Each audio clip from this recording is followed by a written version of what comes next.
tonight on Ctv3 News. Domestic dispute turns terrifying as a woman is hospitalized after being set on fire in Independence Village. Northern Sugar Belt on high alert as Fusarium fungal infection threatens crop health. And Minister Jose Belardo May shares insight on BSI ESR's sugar packaging proposal. These are some of the stories we have for you tonight in our newscast for Friday, October 4th, 2024.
Good evening. With your news also simulcast on Fiesta FM 106.7. I am Joanna Rodriguez. A domestic dispute in Independence Village took a troubling turn late Thursday night, resulting in a woman being hospitalized with serious burns. Police reported that at approximately 11:40 p.m. on October 3rd, 2024, they received a call regarding a woman who had been set on fire and was subsequently taken to the Independence Polyclinic for urgent medical care. Upon their arrival at the clinic, they discovered 30-year-old Karima Logan, a Mill Street resident, with significant burns covering multiple areas of her body. Logan informed police that a minor argument with her common-law partner, 24-year-old Travis Lopez, escalated dramatically. According to her account, Lopez took her outside, dosed her in gasoline, and ignited her. However, Logan characterized the event as an accident, noting that Lopez immediately tried to help by bringing her under a shower to quell the flames. Initially treated at the Independence Polyclinic, Logan was later moved to the Southern Regional Hospital. Medical staff confirmed that she suffered second-degree burn on her neck, hands, and upper body. Authorities are currently investigating the situation, but no charges have been filed as of now. Every few days, Belizeans find themselves facing a familiar challenge when they visit supermarkets: the persistent shortage of sugar on the shelves. This situation has been ongoing for several months, even though BSI has assured the public that there is enough sugar to meet local demand. Curiously, Belize consumes only about 15% of the sugar produced in the country. So, what's causing the current scarcity? We spoke to CEO in the Ministry of Agriculture, Serval Abaiza, for insights. In terms of sugar, I know that there's still rationing of sugar right now. BSI ESR is the only one who provides sugar to the local market. Even though we have another factory, Santander does not provide sugar to the local market. One, because they are operating under EPZ status. So basically their sugar is for export. They are interested in providing some sugar to the local market, and so there are discussions ongoing about that. But BSI ESR, my last information that I have from them is that we have enough sugar for the local market. But what we are having is that we have a leakage of the sugar that is for the local market going out of Belize. The reason being that the price of sugar in Guatemala and Mexico is much higher than the price of sugar here in Belize. And so there's an incentive for our wholesalers or distributors to purchase the sugar from ESI, BSR, but instead of selling it into the local market, they take and sell it to to Guatemalans and Mexicans. So that is the challenge that we face. So it's a market-driven problem that we have in regards to the price. So what BSI, ESR, and the ministry, to a certain extent, we're trying to make sure that who buys sugar from the factory, that they sell that product locally, into the local market. Because one, there is a regulation that you need a license to export sugar. Right? So these people who are selling sugar to Guatemala and to Mexico are doing it illegally. But it's very difficult to regulate because you could load up a truck of sugar, you can take it way up to the border, to any of those illegal crossings, and you can have your sugar there, and you're still in Belize, so you're not doing nothing illegal. You would have to actually catch them, crossing the river or crossing then you will be able to enforce. So it's very difficult to do that. But again, the assurance from BSI, ESR, who are the only ones, they decide who they sell to. We don't really have any say in who they sell sugar to. I want to make that very clear because some people feel that the ministry controls who we sell sugar to. We don't. It is the factory, BSI, ESR, who are the sole providers of sugar locally. Baiza explained that the Ministry of Agriculture, Food Security and Enterprise has limited options but is actively working within its capabilities to address the issue. So what our ministry is doing through our supplies control unit is that we're going and we're looking at the different, especially like the big stores and so on, checking to see who they buy sugar from. So from the list that BSI, ESI provided to us, let's say you'd have about 25 wholesalers, distributors. So we can go to our supermarkets, to 1, 2, 3, to one, say, who do you buy your sugar from? And we have a fairly good idea who are the ones who are legitimately supplying sugar to the local market. And there are some very suspicious dealers there who we can't find any invoice of them selling sugar to the local market. So they're getting sugar from the factory, but what are they doing with it? We suspect, or we might have an idea, but the thing is not to find out exactly what they're doing.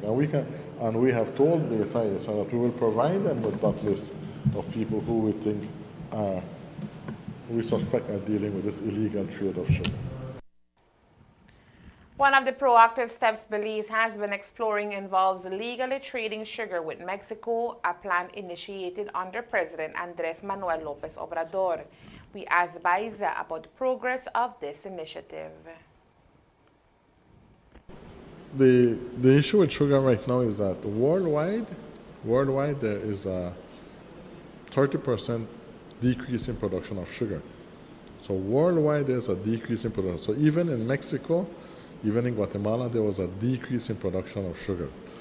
Whether it be climate change, whatever, worldwide there's a decrease in production.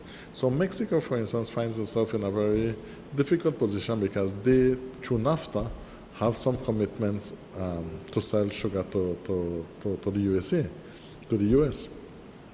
So they're short, and so they need sugar. We are in a good position because we have, most of our sugar is exported. Out of our total production, we consume about 15% of our production is what is consumed in the country. And we have to export 85%. If we were to be able to sell our sugar into Mexico, that would really help us because you wouldn't have, there would be a decrease in terms of the cost, for instance, of shipping, because you wouldn't have to ship anything. You can just drive it across the border into Mexico. And so then our farmers would receive, probably the price the farmers would receive would even increase. So Mexico is a good market for us. And so if we could tap into that market, it would be good for our farmers. And are we looking at a timeline? Well, the discussion, we're starting the discussion, and hopefully that can work out. According to Baiza, the current situation surrounding sugar is complex, but there is hope that the efforts to establish a legal trade could yield positive results in the future. Apart from sugar shortages, Belize is also feeling a disruption in flour production that has left many residents unable to find bread for dinner or their favorite meat pies for breakfast from their usual sources. This raises an important question. How can this be happening in a country that produces enough flour for its own needs? Reports of the flour scarcity surfaced on Facebook in September 2024, sparking widespread curiosity and concern among the public. To get clarity on the situation, we sought insights from Servo Loaiza, CEO of the Ministry of Agriculture, Food Security and Enterprise. He provided an update on when residents can expect the flour supply issues to be resolved. Flour, again, we have, the ministry only controls the price, the set control price of flour. We have a mill, ADM, and they are the one who produce and sell flour. I understand that they were putting in some new equipment, and so they had the production was halted for a period of time whilst they were setting up some new equipment. What they have told us is that that has finished, and so they're back now producing, and even in the meantime, they were also importing. ADM was importing some sugar from CARICOM, this the same company, to be able to increase the supply locally. Again, my understanding is that they are already back in production. They have put in their equipment. The equipment is now working, and that very soon that we shouldn't have the problem anymore. We're seeing like maybe the next month or less? No, I think they were saying within 2 weeks. Farmers in the northern sugar belt are on high alert following a crucial warning from the Sugar Industry Research and Development Institute, SIRDI, concerning a rapidly spreading fungal infection. Known as Fusarium, this infection has been detected across more than 14 acres of sugar plantations in recent weeks. The impact is severe, with affected fields displaying widespread wilting and yellowing as the fungus consumes the cane stalks. While not a novel disease on the global stage, this marks the first instance of its occurrence in Belize. Rising temperatures have created an ideal environment for the growth of these harmful pathogens, worsening the situation. In response, a special task force composed of various industry stakeholders has been established to tackle the crisis. They are working tirelessly to develop a strategy to mitigate the disease's adverse impacts on the industry. An expert has been invited to conduct a training session aimed at educating farmers about the disease, its implications, and possible control measures. You know, we were receiving reports from the farmers that they are seeing some abnormalities in their sugarcane fields. So what we did, we deployed our SIRDI team to do a quick assessment to see what's the problem and how that has been being affecting the entire sugar belt. So first, what we did is we reported at an SICB board meeting about what we are encountering. So what they recommended is to activate a task force. So we activated a task force whereby we had a first session to present our findings. What we encountered when the guys did the quick assessment in the northern part of the country, approximately 14,000 acres were manifesting some sort of symptoms. But we cannot mention at this point what is the severity, meaning if there will be a total loss of those 14 acres. It's too premature because we're still learning about this Fusarium. It's a fungus that affects the sugarcane. So it's something new for us in the industry. Nevertheless, I must highlight, it's not new for the world. Fusarium has always been here, but due to climate change, now we are seeing that the presence is there affecting the sugarcane fields. While there is a fast-spreading infection, there are steps the industry can take to minimize the potential damage on the industry. El objetivo de esta visita es poder dar una capacitación para entender a la enfermedad, pero sobre todo para poder llevarlo, cómo manejar este problema, ¿no? Yo he puesto durante esta charla el ejemplo de la pandemia que tuvimos, ¿no? Una pandemia en la que todos tuvimos que hacer un buen equipo, cubrebocas, desinfectantes, vacunarnos. Es algo como lo que tenemos que hacer, digo, no es una pandemia, no quiero que se vea tan grave, ¿verdad? Pero es algo que tiene que hacer en equipo, donde las instituciones de gobiernos, instituciones educativas, laboratorios, casas comerciales, todos, tenemos que trabajar para minimizar y tener un buen control de este problema.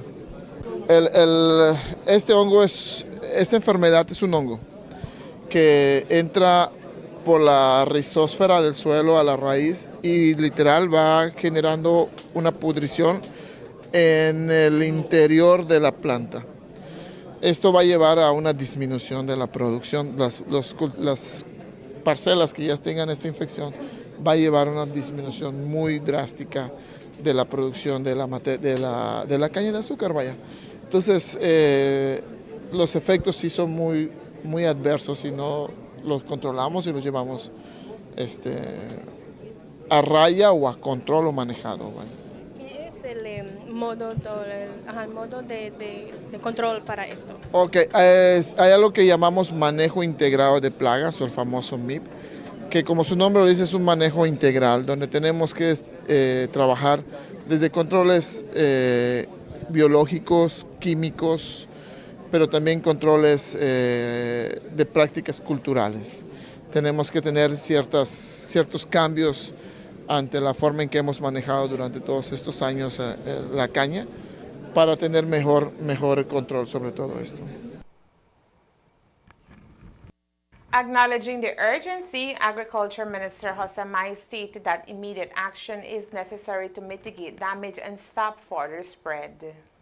In Belize, it's the first time that this disease is being reported.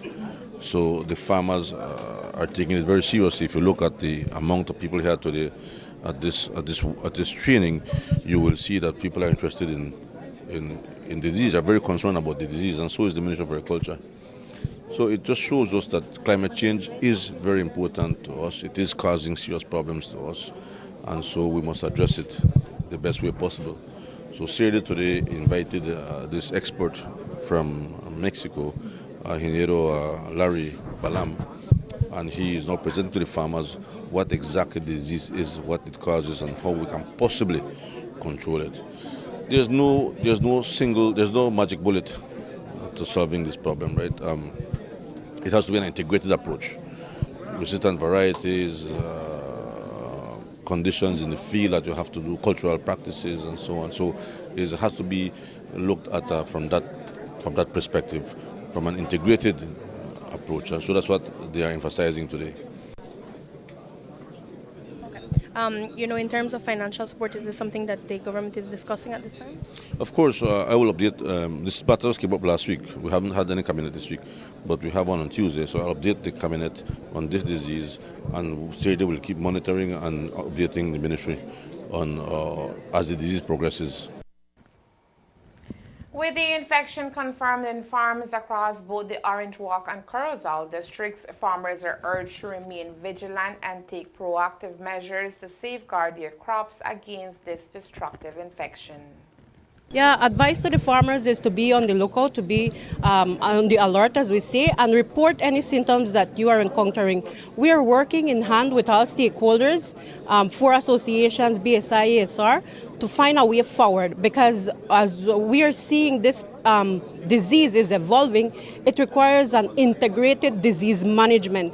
What is an integrated disease management? It requires a series of activities for us to control this disease, not to cause economic impact to our cane farmers. And I know farmers will be alarmed because they depend on the sugarcane for their livelihoods. So rest assured that from our end as the Research Institute, along with the SICB and the industry stakeholders, we are working hand in hand with the ministry to find a short, medium, and a long-term solution. As the consultant, Mr. Larry, mentioned, it's something that is in the country, is in the cane field, and it's here to stay. So what we need to do, we need to strategize, have strategies, mechanisms in place to prevent this fungus, Fusarium, from spreading to the entire sugar industry. But I am of the belief that at some point it will reach to the entire sugar industry, just like the COVID. Even though we had isolation and different mechanisms, at the end of the day, all of us got infected. But nevertheless, there should,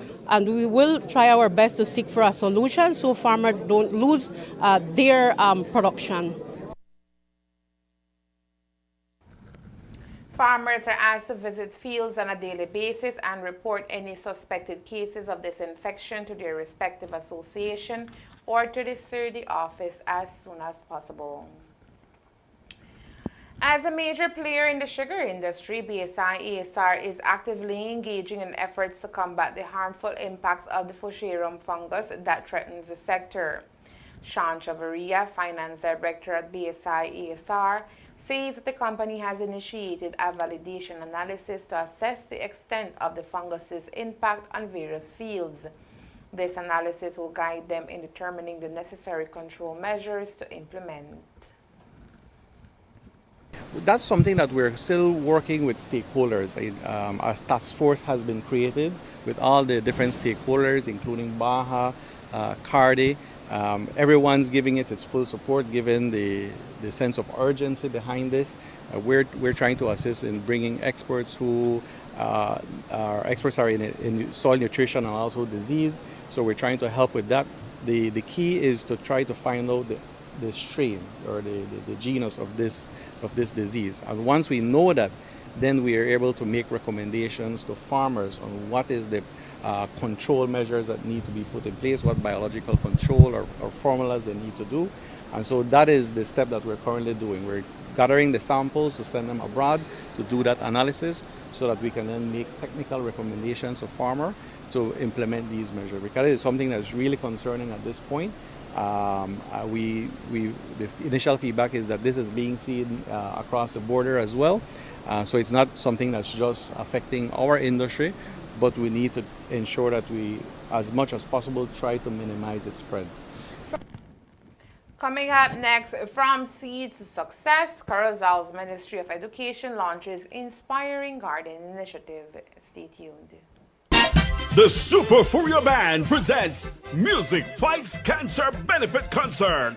Fundraising event for Mr. Pancho of Super Furia Band. When you're dancing, come out and support and get entertained by some of Belize's best musicians, giving back to a worthy cause. On the stage performing will be Watson Sounds Band. Techno Band Belize.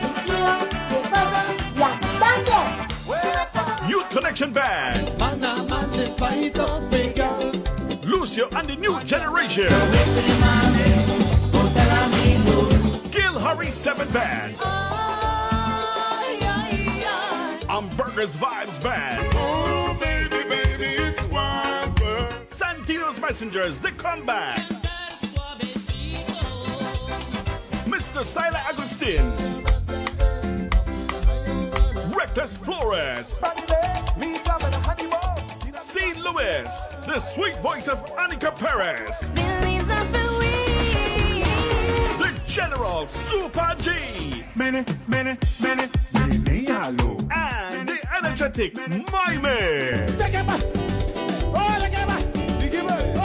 Songs provided by Hyper Sound System and music break by DJ Piju and DJ Charlie. Mark the date. Come out and support Sunday, October 6, 2024 at the People's Stadium in Orange Walk Town. Entrance fee is only $10. This is Belize, your musicians, and our eyes have shed tears with the eminent support. Get prepared to have a wonderful time with Belize's finest musicians. Music Fights Cancer. Music Festival fundraising event for Mr. Pancho. Make it talk.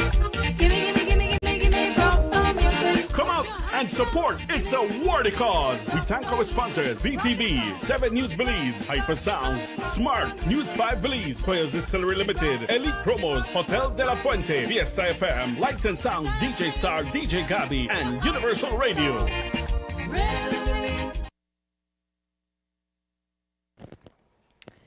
The price of liquid petroleum gas saw a decrease of 12 cents today, Friday, October 4, 2024.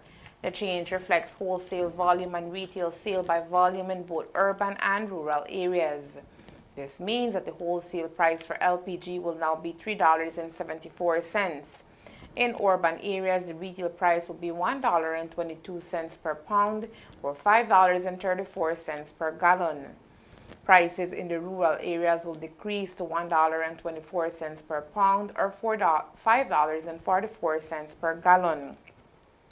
According to the Supplies Control Unit SCU in the Ministry of Agriculture, Food Security and Enterprise, the decrease of 12 cents per gallon is a result of a reduction in the acquisition price of both butane and propane.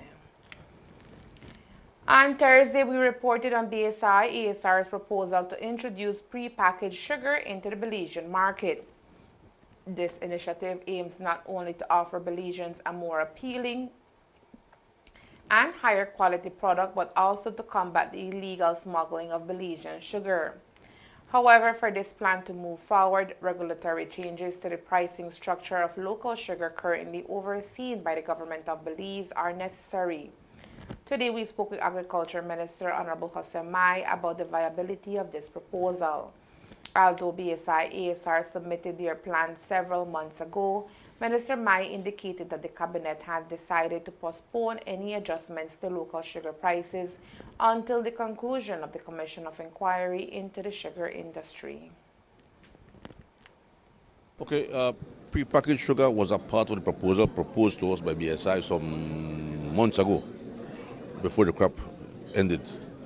They had requested an increase in price for packaged sugar. I took that to Cabinet. We used their proposal. We developed our proposal, and we went to Cabinet and said, this is what BSI is proposing, but we are recommending this. Cabinet decided it was the best interest for us. It was best for us to wait until the Commission of Inquiry is over for us to address that increase in price, because packaged sugar does not come only as packaged sugar, it comes at a cost. So they were requesting to increase the price for packaged sugar. I have not since received a proposal since then on that one, or at least I haven't seen one on my desk. But we're prepared to look at it and to see what is the cost that it would incur to bag sugar. We've asked them, though, in the last proposal, to give us the figures of bagging sugar. What do they cost? They haven't given it to us yet. But we're still asking them, give us what is their cost, added cost for bagging sugar. And we will analyze it, and I can take it to Cabinet again. If Cabinet approves, then we move ahead. But that's a decision for Cabinet to make. Despite the fact that the price increase may not be favorable given the current economic situation, Minister Mai expressed that the time has come for Belize to explore the introduction of packaged sugar. I believe that this would be a legitimate, method to try and mitigate this. I believe it is, and I have said that to the media a number of times and expressed in Cabinet that for us to reduce the illegal outflow of sugar, that we will need to add value to it. We cannot continue selling sugar in a plastic bag tied with a knot, putting it on the shelf. Maybe it doesn't even weigh what it's supposed to weigh. And that we were prepared to support the idea of bagging sugar in a very decent looking labeled bag. The problem is the cost, right? But I think we have reached that point that we need to bag the sugar in a decent looking, attractive package. But that would cost the consumer more. And the Cabinet decided that it was best then, because of the ongoing Commission of Inquiry, that we wait for the results of the inquiry and the recommendations by the commissioners, and then we would move on. But if there is a need to look at it now, then that has to go to Cabinet.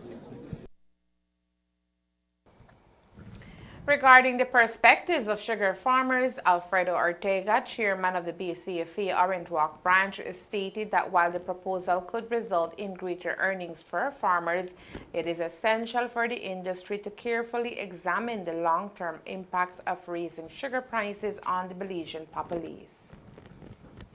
En realidad, cualquier dinero sería bueno para los cañeros, ¿verdad? Siempre y cuando el cañero beneficie está bueno, pero en estos momentos en realidad no creemos de que eso es el método para contrarrestar lo que está sucediendo. Yo creo que hay otros métodos que se pueden utilizar en vez de venir directamente que el packaging va a detener eso, eso no va a suceder porque cuando quiera ver salidas de azúcar, no importa el paquete que sea, la gente hace su repackaging y lo hace. Así es de que para nosotros lo que debe de ser algo que sea beneficiario para la industria. Al final del día que el cañero se pueda beneficiar, porque en realidad si sube el precio ahorita de azúcar, créeme que va a subir el precio de muchos productos, así que al final del día el cañero siempre va a salir pagando como cualquier beliceño en el aumento por el azúcar. Así es de que en estos momentos no es de que no queremos más dinero, claro que lo necesitamos, pero creemos de que debe de ser bien planeado cualquier aumento que suceda y a donde podamos ver cuánto va a beneficiar el cañero y en extensión nuestro país.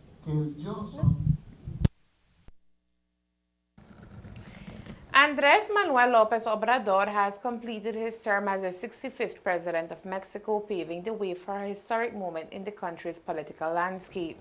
Tonight, Dr. Claudia Sheinbaum has taken office as the 66th president of Mexico, marking her as the first woman to hold this position. While this milestone is a significant advancement for gender representation, Belize is keen to continue discussions around trade with Mexico, a conversation that flourished during Lopez's Obrador administration.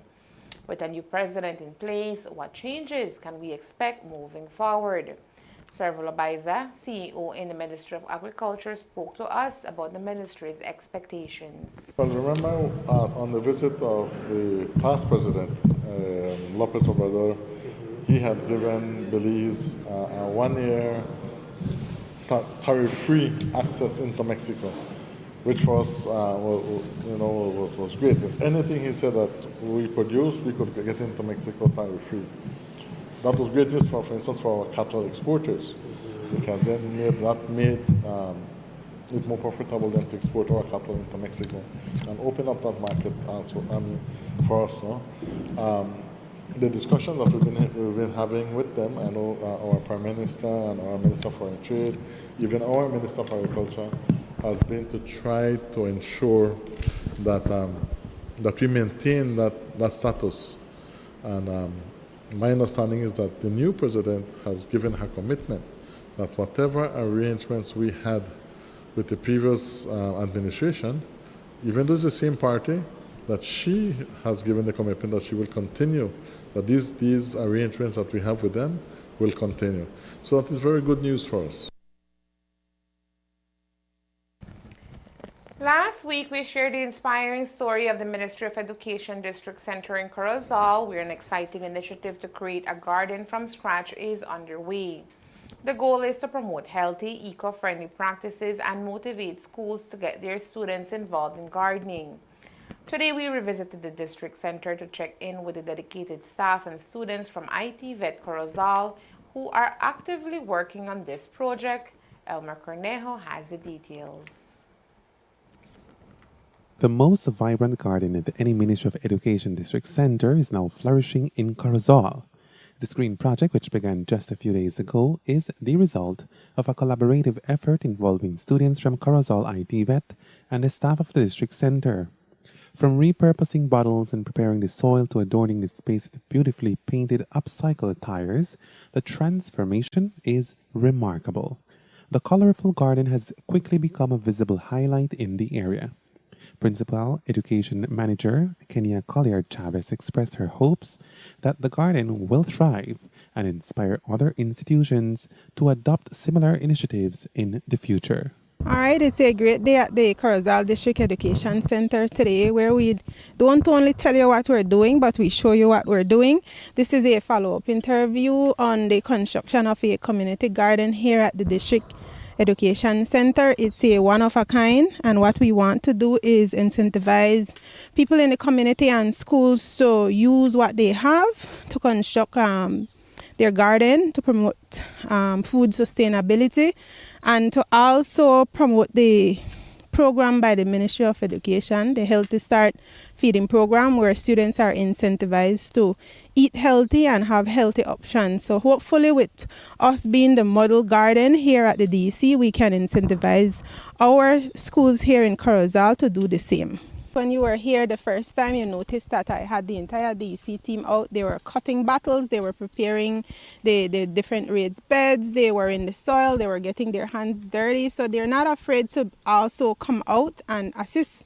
And this is the final product of that teamwork and collaboration. So I'd like to thank the DEC staff members who did their part in ensuring the success of this beautiful garden that you see behind us. And I think they also went out to collect the plastic bottles and stuff. Yes, they did. They collected the recyclables, they collected the containers. Some of them pulled containers from their backyards. They came and they helped us with the collection of the soil. So it was the initial teamwork from the beginning until the very end. Are you thinking that we might see a change in school gardening before the term is over, the first term?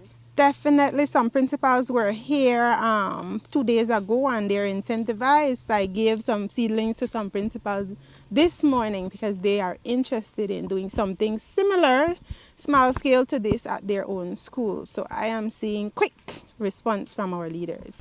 Chavez is enthusiastic about the assistance they've received, emphasizing the importance of raising awareness about food security, especially with World Food Day approaching on October 16, 2024. Yeah, it's been an awesome collaboration here with the students, the trainees, and the lecturer from Ctv3. They have been giving us a big hand in getting our garden up to date. And they have some practical experience. It's not only the theory, but they get to put into practice what it is that they're learning. So CBE at its best, and they are enjoying themselves under this hot sun. Students from Ctv3 Corozal were busy as bees from early morning, diligently working alongside their instructor. For Hassan Sajia, Amenity Agriculture Lecturer at Corozal Ctv3, the initiative offers his students invaluable real-world experience in agriculture, and he hopes it sparks important discussions about food security. I think it was a pleasure when Ms. Kenya approached us, and this is part of what we're doing. Some of our trainees here are actually now putting all their skills that they have been learning. We do it on campus, but now we get to actually showcase it. So it was a privilege, something that is a good initiative, should be actually spread to all the primary schools and all the schools in general. Learning how to be able to produce, have food on the table, which also involves in food security. Not only having food on the table, but knowing how to grow them, where it comes, and how healthy they are to produce. I think they actually love the exposure, being outside. Being on campus, it becomes a routine. So now to actually be able to put all what they have been learning, because we usually learn it by models, but now we have actually practically everything in one location at a single day, from designing a garden, preparing the location, marking out the location, transplanting, planting by seeds. Now we're actually doing some beds. So they get to practice everything that they've learned over a period of almost 1 year. Now the challenge is set. Consider starting your own small garden today. Elmer Cornejo, Ctv3 News. On October 16, 2024, people around the world will observe World Food Day, a celebration initiated by the United Nations Food and Agriculture Organization in 1945. This annual event aims to raise awareness about global hunger and encourage actionable steps to ensure food security and improve nutrition. In Belize, the Ministry of Agriculture will commemorate the occasion at Central Farm on Friday, October 18, 2024, where the theme, "The Right to Food for a Better Life and a Better Future, Leave No One Behind." CEO Servo Labaiza shared insights about the upcoming event earlier today, emphasizing the significance of the celebration for the nation's citizens. Well, the location is that this year we're doing it a little bit different. Normally we used to have it at different schools, but this year we wanted to highlight some of the work that we're doing at Central Farm. So we're doing it at Central Farm this year. It's on next week Friday. We have quite a few participants that will have up their booths and showing what some of the activities that they're doing. We normally get a lot of attendance from the schools, so again inviting the schools to participate, or the general public also to participate and to visit us and to see some of the things that the ministry is doing and some of the other different departments too. Agriculture is one of our backbones here in Belize. So what would be the message for World Food Day to our Belizean population? Yeah. Well, you know, it's we always say that without farmers, we would have no food. Without no, and even the ministry in terms of food security, we certainly want to always highlight that we need to be changing and be with this with the change of right now with the challenges that we have with climate change, new pests and diseases. So our effort certainly is to continue to ensure that we have food security and that we continue to produce good, wholesome, quality food for our citizens. If you're planning to attend the festivities at the Central Farm Research and Development Station in the Cayo District, be sure to mark your calendars for October 18th, 2024. Earlier this week, Prime Minister John Briceño attended the historic inauguration of Mexico's first female president, Claudia Sheinbaum. In celebration of bilateral and regional unity and friendships, the heads of government of Belize, Brazil, Cuba, Chile, Guatemala, Colombia, and Honduras were invited to a private lunch by outgoing President of Mexico, Andrés Manuel López Obrador.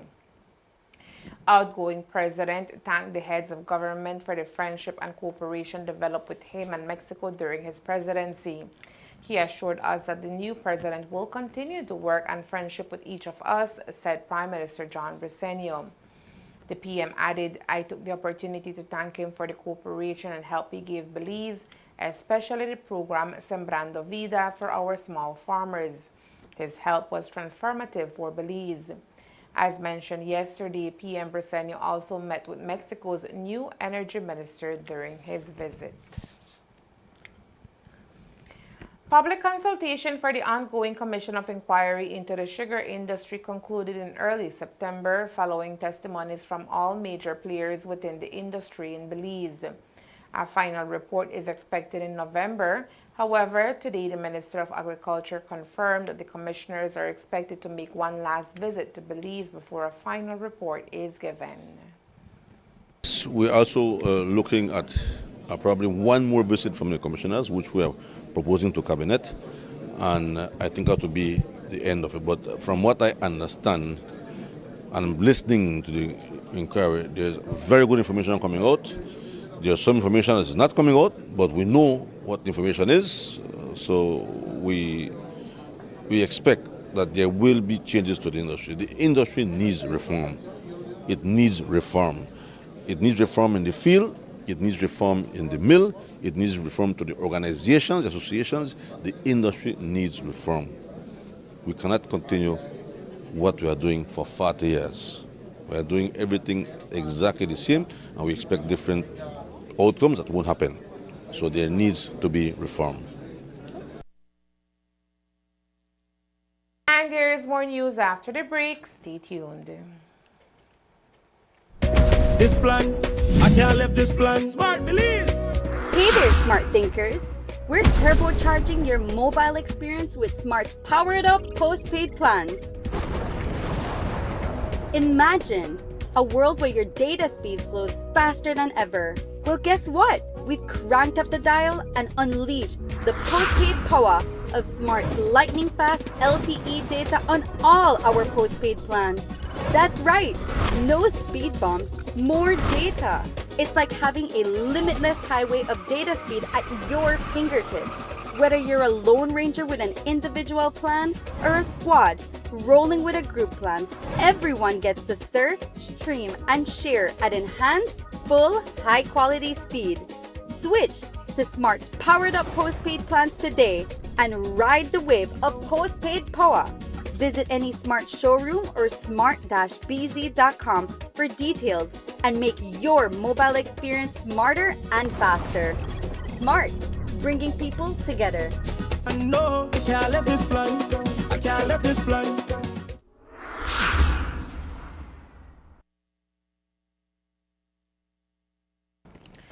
Belize assumed the chairmanship of the Permanent Council of the Organization of American States, OAS, at the OAS headquarters in Washington, D.C., United States of America.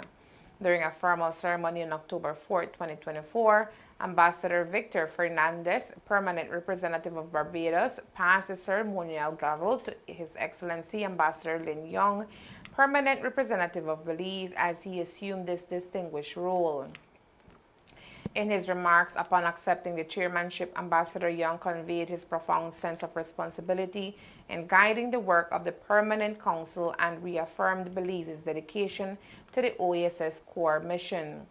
Ambassador Young's chairmanship comes at a time when the region is confronting numerous challenges, including the ongoing political and humanitarian crisis in Haiti and Venezuela, as well as the socio-economic hardships. In his remarks, Ambassador Young outlined Belize's priority to address socio-economic challenges within the region, with a particular emphasis on eradicating poverty and promoting inclusive economic growth. He stated the OAS has a critical role to play in supporting member states as they navigate these challenges. We must focus on strategies that empower the most vulnerable, enhance access to education and health care, promote decent work, and foster resilient economies.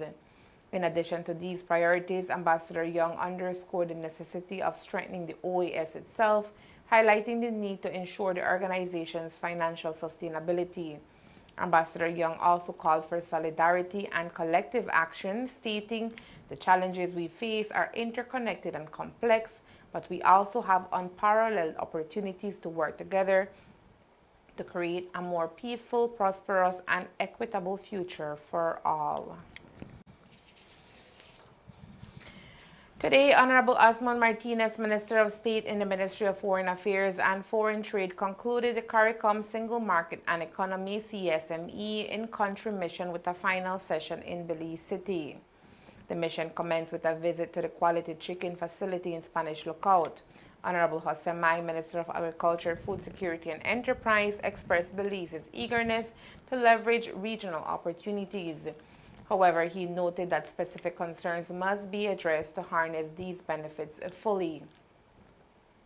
Key topics of discussion included the free movement of goods and people, trade, custom procedures, education, intellectual property, public awareness, competition, agriculture, immigration, labor issues, and the implementation of the CARICOM Interactive Marketplace. During the mission, the CARICOM Secretariat emphasized that the CSME is an ongoing process dependent on the sustained commitment of member states to ensure its success. His Excellency Ambassador, Her Excellency Ambassador Malia Mai, CEO in the Ministry of Foreign Affairs and Foreign Trade, and other senior ministry officials joined Minister Martinez. And that's the news. We invite you to join us for another newscast on Monday, October 7th here on Ctv3 News and Fiesta FM 106.7. Remember that to read a text version of the news, you can visit our website at ctv3believenews.com. You can also log on to our Facebook page for current stories at facebook.com/ctv3believenews or our YouTube channel at Ctv3 News BZ. From all of us here at Ctv3 News, have a safe and pleasant weekend. Thank you for watching and listening. Good night.